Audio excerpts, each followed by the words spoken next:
ములుగు జిల్లా గోవిందరావుపేట కేంద్రంలో కాంగ్రెస్ పార్టీ కార్యకర్తల విస్తృత స్థాయి సమావేశం నిర్వహించగా ఈ కార్యక్రమానికి మంత్రి దనసరి అనసూయ సీతక్క హాజరయ్యారు. మాజీ ప్రధాని మన్మోహన్ సింగ్ చిత్రపటానికి పూలమాలలు వేసి నివాళులర్పించారు.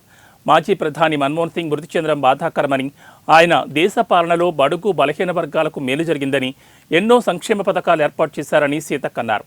అలాంటి వ్యక్తిని ఎన్నడూ మరోభోమని, ఆయన చెరగని సంతకమని మంత్రి చెప్పారు.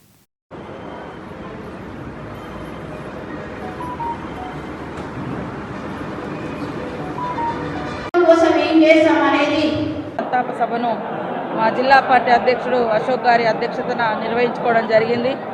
డాక్టర్ మన్మోహన్ సింగ్ గారు కాంగ్రెస్ ప్రభుత్వంలో ప్రధానమంత్రిగా, ఆర్థిక మంత్రిగా ఉంటూ అనేక సేవలు చేసినటువంటి మహనీయుడు, చెరగని సంతకము. ఆయన పెట్టినటువంటి సంక్షేమ పథకాలు కూడా ప్రజల గుండెల్లో చిరస్థాయిగా నిలిచిపోతాయి. కాబట్టి వారి జీవితం మా అందరికి కూడా స్ఫూర్తిదాయకమని తెలియజేస్తూ ఉన్నాం.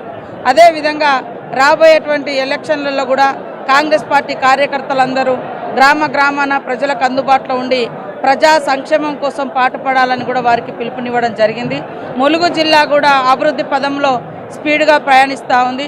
ఇక్కడ యంత్రాంగం కానీ మేము కానీ ఎప్పటికప్పుడు పర్యవేక్షణ చేస్తూ, ముఖ్యంగా టూరిజం కానీ, రోడ్ రవాణా కానీ, అదేవిధంగా మహిళా శిశు సంక్షేమానికి సంబంధించి కానీ, మరి ఎడ్యుకేషన్కి సంబంధించి కానీ, మరి నిరుద్యోగ యువతకు ఉపాధి అవకాశాల కోసం కానీ, ఇవన్నీ కూడా కొన్ని సిఎస్ఆర్ ఫండ్స్ కూడా ప్రత్యేకంగా కొన్ని ఎన్జిఓస్ సిఎస్ఆర్ ఫండ్స్తో మరి సమన్వయం చేసుకుంటూ మరి కాలేజీలలో, స్కూళ్ళల్లో కూడా కంప్యూటర్లు ఇవ్వడము, మరి స్కూల్ ఎడ్యుకేషన్ కూడా ట్రాన్స్ఫర్మేషన్ చేయడము, ఇట్లాంటివన్నీ కూడా చేస్తున్నాం. తొందరలోనే నిరుద్యోగ యువతకు నైపుణ్య శిక్షణ కేంద్రాన్ని కూడా ములుగులో ఓపెన్ చేయడం జరుగుతుంది.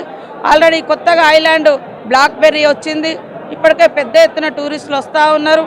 అదేవిధంగా నిరుద్యోగ యువతకు కూడా 7-8 తారీఖులలో, జనవరి 7-8 తారీఖులలో మరి జాబ్ మేళా కూడా పెట్టి ఇక్కడ ఉండేటువంటి వాళ్ళ అవకాశాన్ని బట్టి, వాళ్ళ చదువును బట్టి కొంతమందికి ఉపాధి కూడా కల్పించాలని మేము ప్రణాళిక చేసుకోవడం జరిగింది. అందరూ మరి ఈ ఏడాది కాలంగా ఎన్నో రకాల విమర్శలు, సద్విమర్శలు వచ్చినా నా ములుగు నియోజకవర్గ ప్రజలు, జిల్లా ప్రజలు నాకు అండగా ఉన్నారు.